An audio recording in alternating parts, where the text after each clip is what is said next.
Hi, good evening. Welcome to the YouTube channel of Drishti IAS English. I am Pratik Gupta, Faculty of Economics at the Drishti IAS. So basically, we were planning for a session. Under that, we want to tell all the aspirant for 2020 that what could be the possible area of economics from the UPSC can ask questions. Okay, so as the dates are provided by the UPSC that on 4th of October, you people are going to face the first stage of UPSC Civil Service Examination 2020. So you should have a kind of a broad idea that what all areas are being kind of important, in the economic section, like what are the trends of UPSC examination in the economics and the other related aspect. So I'm just going to give you a kind of an overview, that is not going to take more than around 30-35 minutes to complete that. So just a brief session. Under that you will get to know the trend, and moreover you will get to know about the expected areas for 2020 from where the UPSC can ask questions. Okay, so let's start. See, first of all, I want to tell you the kind of number of questions asked by the UPSC from the economics section in the last few years. For example, I am going to provide you the analysis from 2009 to 2019. So 10-year analysis we are going to do. So like if I'll tell you, in 2009, UPSC asked a total number of 19 questions from economics. In 2010, they asked in total 34 questions from economics section. In 2011, they asked around 18 questions. In 2012, they asked around 13. Then after that, 18, then 10, then 23. Then after that, 32 questions. In 2016, they asked. Then in 2017, they asked around 22 questions. And if you talk about the last 2 years, the number of questions asked by them were 20, and moreover 21 questions. So basically this contains the core economics questions and moreover the questions of economics from the current affairs. So I have made an analysis, like out of the total questions asked by the UPSC from the economics section, how many questions they have asked from the current affairs economics section, and that I have done only for last 5 years, not for the complete 10 years. Okay, so see, in case of 2019, if we talk about, around out of 21 questions, 6 questions were asked by UPSC from the current affairs section. Okay, then in 2018, if we talk about, then 10 questions were asked from the current affairs. Then 18 questions were almost, you can say, most of the question in 2017 were asked by the UPSC from current affairs only. Okay, then if we talk about it 2016, then around 21 question, that means more than 2/3 question asked by the UPSC from the current affairs section. And if we talk about the 2015, then around 8 questions were asked from the current affairs section. So point is what, that UPSC is asking a mix of questions, from the economics section that contains the core economics knowledge, and moreover you should have some sort of, not some sort of, I would say you need to have a good amount of knowledge about the current affairs, like what is all happening in the economy currently. So what we can think here, that what kind of question can UPSC ask? So whatever things are being appearing in the newspaper in the last 1 year, I won't say that you are supposed to go for 2 years, 3 years current affairs, no need, because 3 and 2 years is not a current affair. Current affair is around 1 year. So 1 year will be kind of more than enough. But the question that arises in case of 2020, like normally, as you know, the prelims examination is being happening in the month of May, but this time it has been delayed by almost around 4 months. So do I need to cover more current affairs? So I would say, on a safer side, you can simply refer the current affairs of 2019 and moreover the 2020 till, I would say, at least till August you need to refer. Are you getting what I'm saying? So this time you need to refer more than 1.5 years of current affair. Are you getting? So point is, the weightage of economics is quite high in the prelims examination. So around you can expect 20% of a paper, from the economics section. That is a one thing. So the first analysis that we need to do about the examination, that what could be the possible weightage, and that I told you it's around 20%. Okay, so focus on current affairs as well as you need to focus on the core economics, but more stress need to be given on the current aspect. But who knows if the pattern will be of kind of 2015 then. So point is what, we can't ignore anything, we have to cover both the areas. So good amount of stress, or I would say equal stress, need to be given to the core part and moreover the current affair part. That is the one thing that I want to tell you. Okay. Second thing which I want to tell you here, that what all topics are the most important in the UPSC prelims examination from the economics. See, whatever topic I am going to tell you, I am not saying this is a kind of a comprehensive list that will include each and everything, or from that you are going to get around 80-90% of the question. See, nobody knows about the pattern of UPSC, what they are going to ask. I am just telling you from my gut feeling, what could be the areas which are the most important and each and every candidate should focus upon. Okay, so see, I'm just giving you a list of around 8 or 9 topics that are very important, and you should have a good amount of knowledge about that. Like in my analysis, I would say the most favorite topic of the UPSC as per the last year trends is your international organization. Okay, so like if I'll tell you, in the last 10 years, almost 43 questions were asked by UPSC from this, and that includes the WTO, World Bank, IMF, and moreover the various international institutions. Okay, whatever is being relevant from the economics point of view, that organization can be asked by UPSC here. And this year, a lot of things have been coming regarding, like WHO, moreover, regarding IMF, regarding World Bank, the loans we've been getting from them. So obviously we can expect a question from this area once again this year. Okay. The second area, which is a kind of a second most favorite of UPSC, is money and banking. And this one area is basically the one of the most important, I would say. At least 2 questions, 3 questions you have been getting every year on an average. So like if I'll tell you, in the last 10 years, the total number of questions asked by the UPSC from this topic is 39. So you can imagine the importance. That means on an average 3.94 questions asked by the UPSC from the topic of money and banking. Are you getting what I'm trying to say? The third topic, which is again very important, is your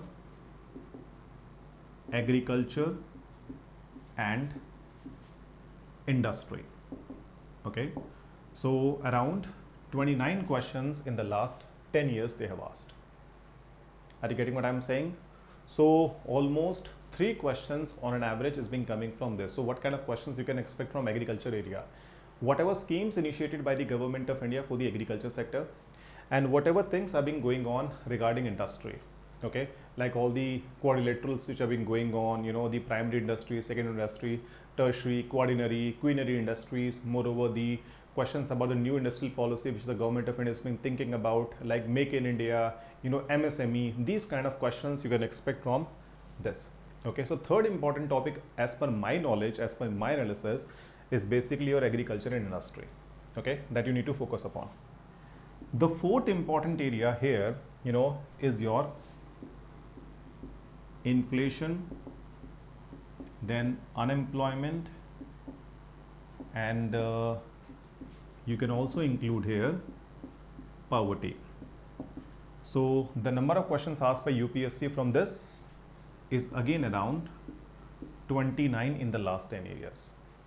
Okay, inflation, CPI, WPI, then core inflation, headline inflation, what is agricultural inflation.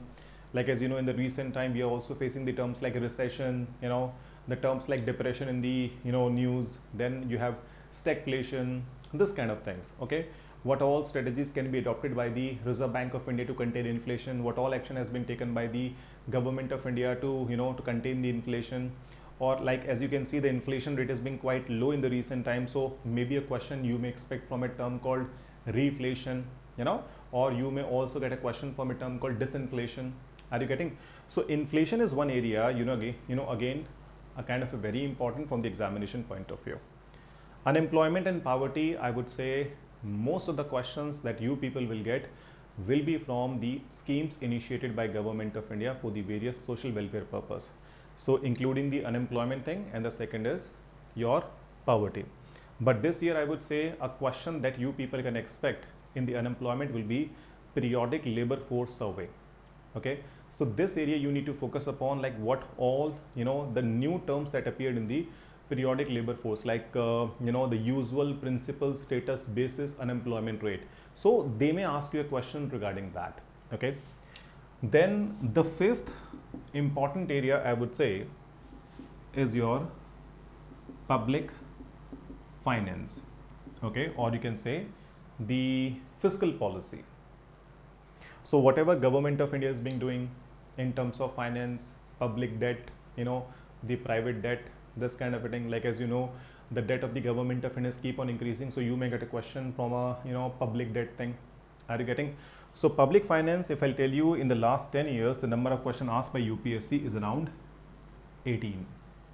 So on an average, 2 questions you have been getting from this topic also in the last 10 years. Now, the sixth topic which I think is very important is your financial market, or you can say a market that includes the capital market also. Okay, so question may be coming from the financial market also. So under that you need to understand the basic terms of financial market, capital market, like bull, bear. Then you have a terms like the rolling settlement, the mutual funds, whatever things have been coming in the newspaper that you need to know, like ETF. So maybe they will ask you a question about the Bharat 22 in this case. So good amount of knowledge. So like from the financial market topic, if I'll tell you, the number of questions they have asked in the last 10 years is around 12. Okay. The next important topic which I want to mention here is your external sector. The number of questions around 16 here. So FDI, FPI, like as you know, recently a lot of changes have been done by Government of India in the FDI because of China. They have provided that if any investment will come from China, then first of all it have to take the permission from Government of India or the the Ministry of Commerce and Industry. So point is what? External sector, the basic terms, moreover whatever is being going in the current time, that you need to understand. So a good and important area, around 1.5 questions. There is nothing like 1.5, but 1 or 2 questions in between you can expect every year from the topic of external sector. Now, the 8th important topic will be your planning in India. Under that, UPSC is asking question, from this area called your 5-year plans, what was the main objective of the 13th 5-year plan, the 12th 5-year plan, 11th 5-year plan, this kind of a thing. They're asking questions from the Finance Commission. Like this year, I would say, in this topic, you can expect a question from the 15th Finance Commission. Like as you people know, 15th Finance Commission this time came with a unique kind of a recommendation pattern. Like they provided recommendation for only 1 year, and for the next 5-year recommendation, they are going to provide in this year and by the month of October 2020. So what are the the main recommendation given by the 15th Finance Commission for the money distribution, like the horizontal devolution, the vertical devolution, this kind of a thing. Then whether the vertical devolution has been decreased or increased, what are the main reference of areas of the 15th Finance Commission. This kind of questions can be framed by UPSC in this area. Okay, now the 9th important topic is basically your national income. Like I forgot to tell you, like how many questions were asked by UPSC from the topic of planning in India. So around 11 questions they've asked in the last 10 years, and in case of national income they asked around 9. Okay, so around 1 question each you have been getting from these topics. Okay, so point is what I want to tell you, that these 9 topics, if you people will focus upon mainly, then I would say most of the questions will come from this. So what you need to focus upon? the basic part. You're not supposed to go in very deep of the different topics, just the basic part, and moreover whatever things have been coming in the current areas or the current affairs part that you need to focus upon. Okay, now there is a one more thing, if I'll tell you as per my analysis, there are very small areas which if I want to provide a serial number, then it is a kind of a miscellaneous, and around 8 questions in total asked by UPSC from this. So apart from this, sometimes the questions are being coming from different areas which we never thought of. So what I want to suggest you people, whatever 9 topics we have that you need to focus upon, and whatever remaining topics we have, the small one, simply let it be. Okay, there is no need to give time to that, because as you know, in prelims examination we have 100 questions. Every question consists of 2 marks, and then the cutoff that you people have been getting every year is around 100 to 110. So if I'm scoring around if I'm correcting around 60 questions, then that means that I'm going to through the examination at any cost. Are you getting what I'm trying to say? So please do not focus on unnecessary things. Just focus on these 9 areas, as the time left is quite few months are being left, so there is no need to go through each and everything.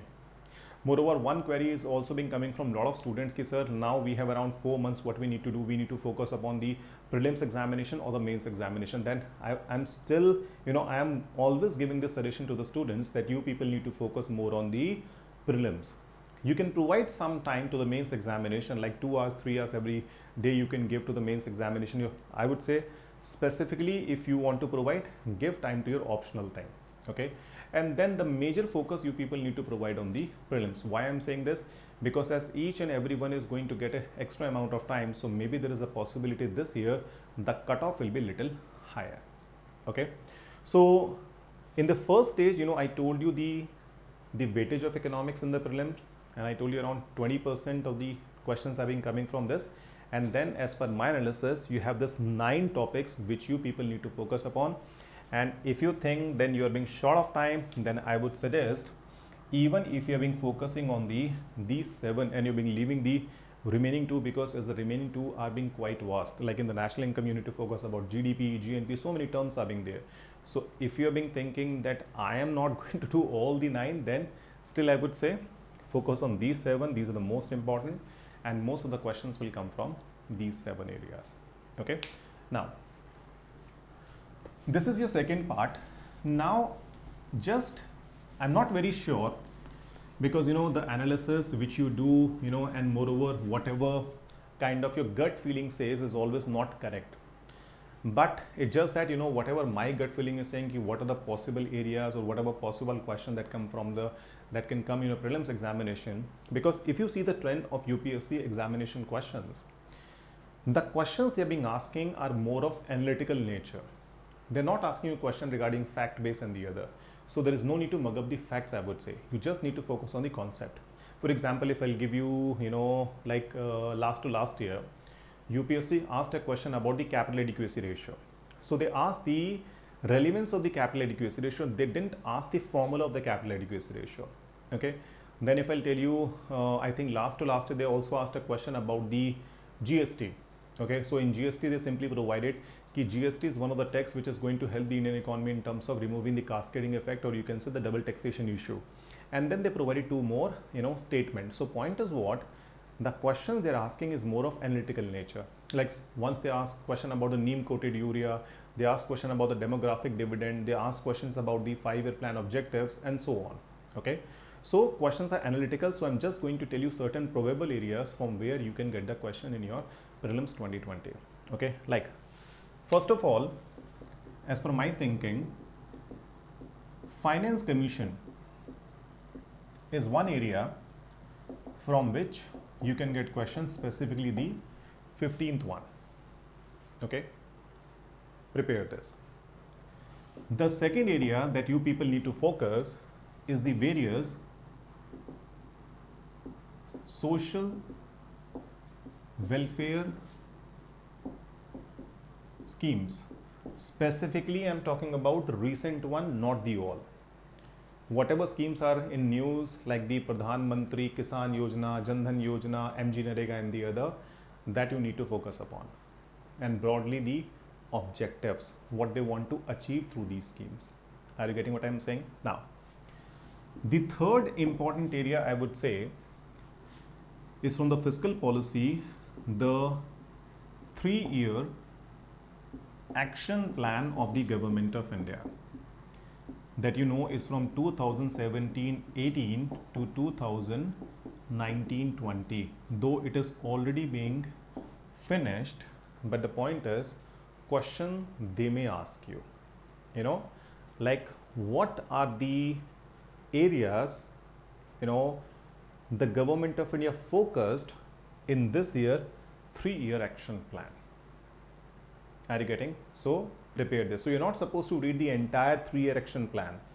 Just go to the index, see the, you know, the areas, just read it twice, thrice, 4 times, 5 times, you know, just the index, and just see what are the areas, so that things will be in your mind that this is all what they mentioned in the, you know, 3-year action plan, and try to relate it with the things which are happening in the last 3 years, so that you will be able to remember this. Okay. The fourth probable area which I think they may ask from something called bad bank, because bad bank was again in news in the recent time, so maybe they will ask you a question. Bad bank, if you remember, para. So you should know about the bad bank, the current status and the other, because as you know, bad bank is still not established by the government of India, so they may ask you a question about this. Then the fifth area I would say, a term recently appeared that is called deficit monetization. Okay, what is the meaning of that? How it is being done? Maybe they will ask you about this. After this, you know, a term called helicopter money. It appeared few months back, around 2-3 months back. So maybe they will ask you a question from this. Then the terms like recession, depression, you know, and all the other terms related to inflation, I would say. Okay. Then one more term which is being appearing in the newspaper is about per capita income. Okay, so like as you know, the GDP is falling.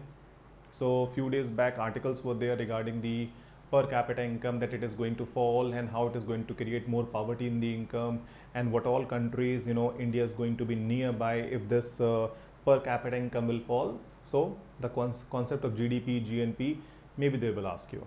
Okay, like maybe they will ask you like this, the per capita income of India is being calculated on what basis? Like GDP at a factor cost, GDP at a market price, then GNP, then you know the NNP, whatever. So they will give you a choice. So you need to know, and do remember, you need to know this from the economic survey, like what is the exact term or the method they are being following to calculate the per capita income. Okay, like if I'll tell you, it's the net, you know, national product factor cost which is being used by government of India to provide the per capita income in our country. Okay, then after this, the things like ways and means advances. From this, maybe they will ask you a question. Okay, then all the terms like repo rate, then reverse repo rate, then marginal standing facility scheme, then the prime lending, you know, you can say the prime lending sector, or the priority sector lending. Maybe, you know, they will ask you a question from this also. Then after this, you know, the questions from NPAs. So these are the areas from where they can ask question. Like there is a one more term which I want to mention here, that is called as a targeted long-term refinancing option. So that was also, you know, in the news few months back. So you should also know this new term called targeted long-term refinancing option. Okay, so this is the kind of a broad things. the core economics part, from where the questions can be asked, and moreover the current affairs. So I'm not saying this is the complete and exhaustive list. So whatever things are being in the news recent time, and moreover the broadly the broad areas which I think is being important from the examination point of view, I simply mentioned here. So point is what in the last, so basically in this video what we have discussed, I told you about the kind of the question asked by the UPS in the last few years papers. Then I told you the main important areas, and moreover the probable areas from where the questions may come. So do prepare all this. Beside, prepare the current affairs, and I would suggest practice as many as questions as you can do before the examination. So what we need to do, we are not supposed to solve each and every questions from all the areas. Our focus has to be on what? That we need to target 60%. So if I'm doing the 7 areas which I told you, properly, and whatever questions are being coming from this, if I will be able to solve it, then the point is I will be kind of through. Okay. So this is just a small thing which I want to tell you. Please focus on these. If you think that these are relevant, then maybe that this is the areas from where the questions are going to come, but I'm not guaranteeing it. I'm just telling you as per my thinking and as per my experience. So this is all I want to tell you about the pattern of economics in the UPSC civil service examination. So I just want to wish you in the end all the very best, and we will come with the some more videos regarding current affairs and the other things in the upcoming months. So wait for that, and till then, thank you very much and goodbye. And last thing, stay safe. Okay, stay safe, because it is very important, very, very important for us, because if we need to achieve our dream, then we have to be fine. Okay, so don't go outside, be at home, prepare at home, use the internet, and that's all I want to say. Okay, thank you very much and take care. Bye.